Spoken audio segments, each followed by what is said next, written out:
Dear plus one commerce students, good morning. Today, today we shall discuss the Unit 7 Trade, Chapter 23 Channels of Distribution. Channels of Distribution. வழங்கல் வழிகள் பற்றி பார்க்க இருக்கிறோம். பொருள் வழங்கல் வழிகள் பற்றி நாம் பார்க்க இருக்கிறோம். வழங்கல் வழி அப்படின்னு சொல்கிறது, உற்பத்தி செய்யக்கூடிய பொருள்கள் உற்பத்தியாளர்கிட்டருந்து நுகர்வோர்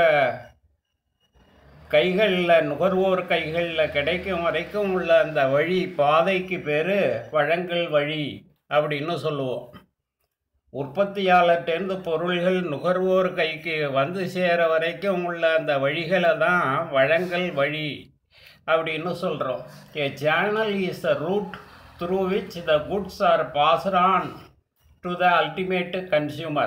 A channel is the route through which the goods are passed on to the ultimate consumer. இந்த பிக்சர் பார்த்தாலே உங்களுக்கு புரியும். மேனுஃபேக்சரர் டைரக்டாக கன்சியூமருக்கு விற்கிறாரு. இது ஒரு வழங்கல் வழி, நேரடி வழங்கல் வழி, டைரக்ட் சேனல்.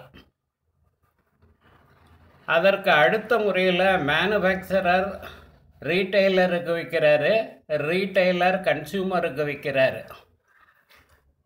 இதில் ஒரே ஒரு இன்டர்மீடியரி வர்றாரு. அடுத்த முறையில் மேனுஃபேக்சரர் ஹோல்சேலருக்கு விற்கிறாரு, ஹோல்சேலர் ரீட்டைலருக்கு விற்கிறாரு, ரீட்டைலர் கன்சியூமருக்கு விற்கிறாரு. இது ஒரு வழி, வழங்கல் வழி. அதற்கு அடுத்த முறையில் மேனுஃபேக்சரர் ஏஜெண்ட்டுக்கு விற்கிறாரு, ஏஜெண்ட்டு ஹோல்சேலருக்கு விற்கிறாரு, ஹோல்சேலர் ரீட்டைலருக்கு விற்கிறாரு, ரீட்டைலர் இறுதியாக கன்சியூமருக்கு நுகர்வோருக்கு விற்கிறாரு. கடைசியாக ஒரு டிஸ்ட்ரிபியூஷன் சேனல். மேனுஃபேக்சரர் ஏஜெண்ட்டுக்கு விற்கிறாரு, ஏஜெண்ட்டு ரீட்டைலருக்கு விற்கிறாரு, ரீட்டைலர் கன்சியூமருக்கு விற்கிறாரு.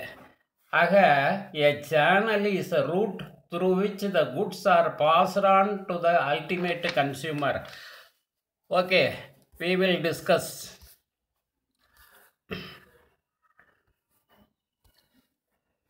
Introduction. The manufacturers producing goods on large scale select the channel through which the goods should reach the consumers. These goods are converted into cash only when the end user buys and uses them. To cut the cost, to reach the maximum customers, and to retain all customers, the producers select one channel or combine many channels to distribute the goods. This chapter explains the channels of distribution in detail. பொருள்களை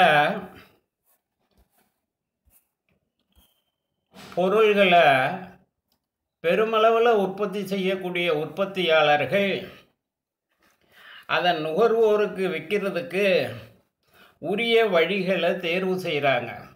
உற்பத்தி செய்த பொருள் இறுதியாக நுகர்வோரால் வாங்கி பயன்படுத்தப்படும் போது தான் அது பணமாக மாறும். சிக்கனமான செலவில் பொருள்களை கொடுக்கவும்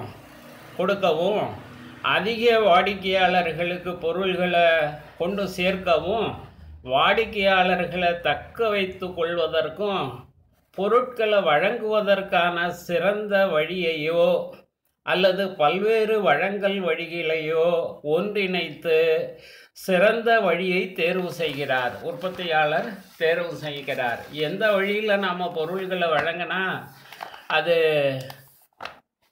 செலவு குறைந்த செலவில் நுகர்வோர் கைக்கு சென்றடையும், எது பயனுள்ளதாக இருக்குங்கிறத முடிவு செய்து அந்த வழியை தேர்ந்தெடுத்து தான் தயாரித்த பொருள்களை விற்பனை செய்கிறார். Channels of distribution meaning. Channels of distribution meaning. பொருள் வழங்கல் வழி. பொருள் வழங்கல் வழின்னா என்ன அப்படிங்கிறத விளக்கம் தர்றாங்க. A channel is the route through which the goods are passed on to the ultimate consumer. A channel is the route through which the goods are passed on to the ultimate consumer. There are direct channels or routes of distribution without a middleman. Indirect channel consists of one or more middlemen performing the different functions. Middlemen help in the flow of goods towards the lakhs or crores of consumers. The product should reach all the consumers living inside the country and throughout the world.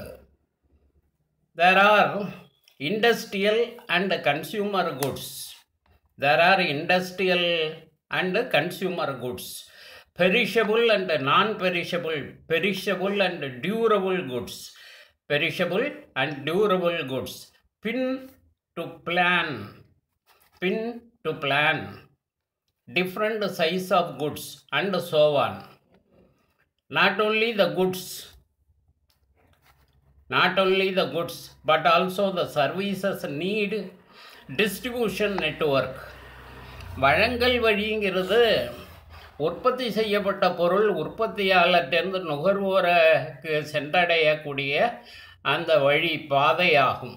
உற்பத்தியாளர்கிட்டருந்து நுகர்வோர் கைக்கு கிடைக்கிறதுக்கு ஆன பாதையாகும் அல்ல வழியாகும். இடைநிலையர்கள் இன்றி நேரடியாக விநியோகம் செய்தால் அது நேரடி வழங்கல் வழியாகும். வழங்கல் வழியில் ஒன்று அல்லது அதற்கு மேற்பட்ட இடைநிலையர்கள் விநியோக பணியை செய்தால் அதை மறைமுக வழங்கல் வழின்னு சொல்கிறோம். கோடிக்கணக்கான நுகர்வோரை பொருள்கள் சென்றடைய இடைநிலையர்கள் உதவுகிறாங்க. ஏன்னா இந்த பொருள்கள் கோடிக்கணக்கான நுகர்வோரை சென்றடைவதற்கு நுகர்வோர்கள் பெரிதும் உதவியாக இருக்காங்க. வழங்கல் வழி மூலமாக உள்நாடு மற்றும் வெளிநாடுகளில் வாழக்கூடிய நுகர்வோர்களுக்கும் பொருள்கள் கிடைக்கிது. பொருள்களை தொழிற்சாலை பொருட்கள், நுகர்வு பொருட்கள், அழுகும் தன்மையுடைய பொருட்கள், நீண்ட காலம் பயன்படுத்தும் பொருட்கள் என அனைத்து வகை பொருட்களையும் தேவைப்படும் அளவுகளில் தேவைப்படும் நேரத்தில் நுகர்வோர்கிட்ட கொண்டு போய் சேர்க்குது.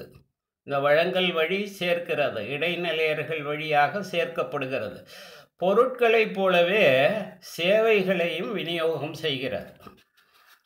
Now let us discuss the definition. According to Cundiff, EW and Still. According to Cundiff and EW and Still, a channel of distribution may be defined as a path traced in the direct or indirect transfer of title to a product as it moves from the producer to the ultimate consumer. EW, Cundiff, Still இவங்களோட கூற்றுப்படி உற்பத்தியாளர்கிட்டருந்து நுகர்வோரோட பயன்பாட்டுக்காக பொருள்களை நேரடியாகவோ மறைமுகமாகவோ அனுப்புவதில் ஈடுபட்டுள்ள அனைத்துமே வழங்கல் வழி அப்படின்னு சொல்கிறோம். இன்னொரு definition, another definition given by American Marketing Association. A channel of distribution is a structure of intra-company organization units and extra-company agents and deals wholesale and retail through which a commodity or product or service is marketed. அமெரிக்க சந்தையியல் ஆய்வு கழகத்தோட